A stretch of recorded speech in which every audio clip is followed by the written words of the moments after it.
first. It was a good fight. Tough guy. 60%. Tough competitor. Tough competitor. I want to thank everybody for coming out. Thank the media. Thank Showtime, CBS. It's been truly an amazing ride. 17 years. I'm truly blessed to be where I'm at. I have a tremendous team. We work hard day in and day out. You know, you guys have done a great job, you know, promoting the fight, and I was built for this.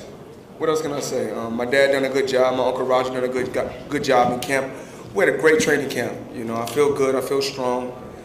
A lot of people thought the layoff was going to play a major problem, but it didn't. And we stuck to the game plan. But there's so many people that works behind the scenes, you know, with my camp and with my team that don't get the props. Like, you know, Boza Edwards, he works day in and day out. He runs my gym. My mother, two brothers, my Uncle John, my Uncle Gerald, my Uncle Jeff, people that works behind the scenes that don't get the credit that they really deserve.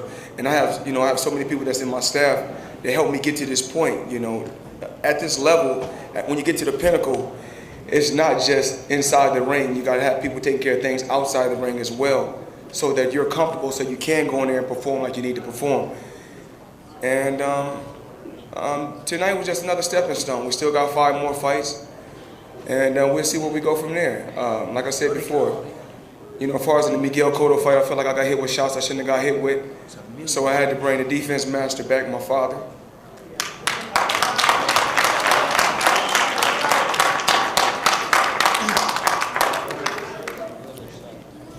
And I hurt my hand. I think I hurt my hand midway through the fight. I think it was around I started coming on strong. My father told me, it's time for you to walk to him now. You took your time. You kept your composure. You boxed smart. You hit him with some big shots. Now he's wore down. He said, now it's time for you, you know, to go forward. And then I started hitting him without the big shots, but I ended up hurting my hand. So I came back.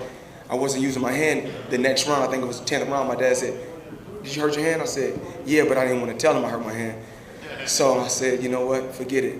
You know, I was built for this, so I kept using it, you know, the best way I could. But like I said, you guys been a great audience. The media, you guys done a tremendous job. And Showtime, CBS, you guys done everything I asked of you.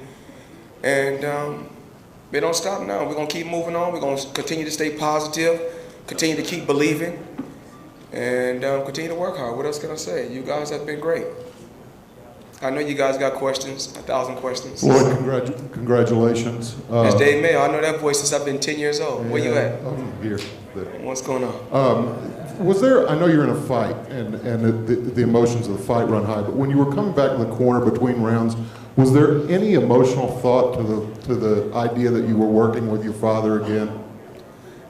No. You know, the great thing about my father is he was like, listen, if you're winning and you're not taking punishment, keep doing what you're doing.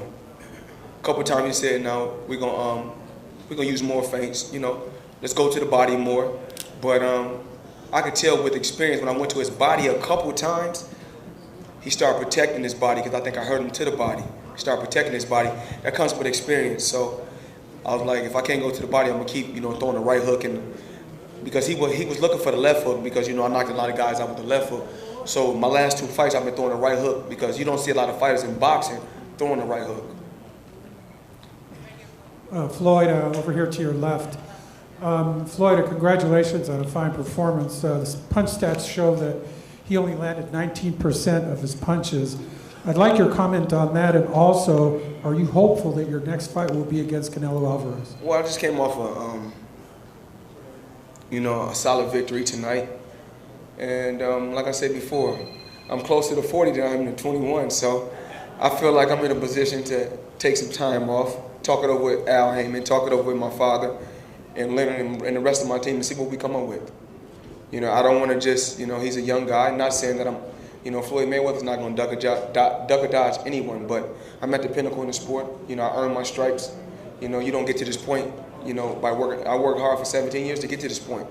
So I'm not in a rush. Canelo Alvarez is a hell of a fighter.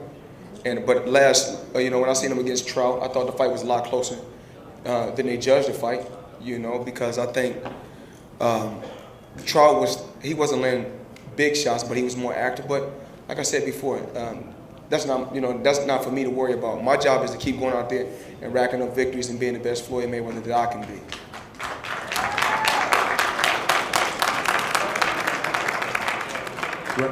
Floyd, straight ahead. How are you? What's up? My dude, Dan. What's up, baby? Congratulations on your victory tonight. It was a very impressive performance. And you spent a lot of time talking to your father about the defense and why you brought him back. But the offense, to me, seemed even more sensational than the defense because the straight right hand could not miss, and you landed 60% of your power punches. And I wondered if you could address the fact that as good as the defense was, and that's what you and your father talked about, how impressive the offense was. And I'd also like to know if your plan as of right now is still to come back and fight here on September the 14th. I got plans on fighting in September, yes. We're going to be back in September. That's the plan. I didn't really take I took a couple shots, wild shots in the inside. That comes with the territory. Also on the offense. Well, my dad, before we went out there, I remember the last thing my father told me before we went to the ring. He was like, listen, because I don't watch tapes of fighters. I let my trainer and my team do that. All I do is go out there and execute the game plan that's delivered to me. My dad said, I'm going to tell you what's going to get him, the right hand. He said, yes, you can use the jab, but I'm going to tell you what's going to get him. Right hands all day. And so all I did was went out there and execute the game plan that was delivered to me. And so, like I said before, but in camp, we had a great chemistry. My dad wasn't stepping on Roger's toes. Roger wasn't stepping on my dad's toes. And, sometimes they were trying to get them two to bicker back and forth, but we had a great training camp, and everything played out like it should have played out. Hey, Floyd, congratulations in the front here. Kevin, what's up? I know all you guys by your first and last name. What's Amazing. going on, Kevin? Hey, congratulations on a great fight. Two things I wanted to ask you. First, Big Floyd had said earlier that on the first day back in training, he saw you sparring really big guys and you were getting hit a little bit. Can you recall that, and what was going on that you were getting hit? Because usually against the big guy, you would think you wouldn't be hit. Well, I told my father, you got to realize this. I've been off over a year. When I was with my father, I was active. I was active. I was off for a year. I was incarcerated. And so, the guys that I was boxing when I first went to the boxing gym, they're gym rats. They're in the gym every day. I'm not in the boxing gym every day. A fight of this magnitude takes 6 months to build, and sometimes it takes a year to build an exclusive pay-per-view fight. But like I said, once I shook the cobwebs off and my father seen me box and come back around to my old self, he said, you know what, I'm not worried. And the second question I want to ask you is, I asked your father this earlier, but can you compare yourself to some of the great fighters of all time, like Ray Leonard and Ray Robinson, and especially the guys in your weight classes like Duran and Tommy Hearns and those kind of guys? How do you think you would do against them? And are you disappointed at all that you don't have that type of opponent out there to face? It's not that. It's not that. It's just that it's not bragging or boasting. I take my hat off to Sugar Ray Leonard and all those other fighters that paved the way for me to be where I'm at today. And I'm not here to match myself against them because I'm not in their, like I said before, I'm not in their era. But I respect them. I take my hat off to them. I'm in my era. I just do what I do. Floyd, you're right over here. Rich Morano here. Hey, Floyd. How you doing? Good, man. Thank you. Congratulations. Masterful performance tonight. Thank you. I was just wondering, did you expect more of a roughhouse and dirty kind of approach from Robert Guerrero tonight, where he would try to really get physical, or were you actually able to control that kind of thing so that it never actually occurred? Well, I told you, if you guys can go back and look at All Access and look at the interviews, I told you it's different when it's on this level. This is at the pinnacle of the sport.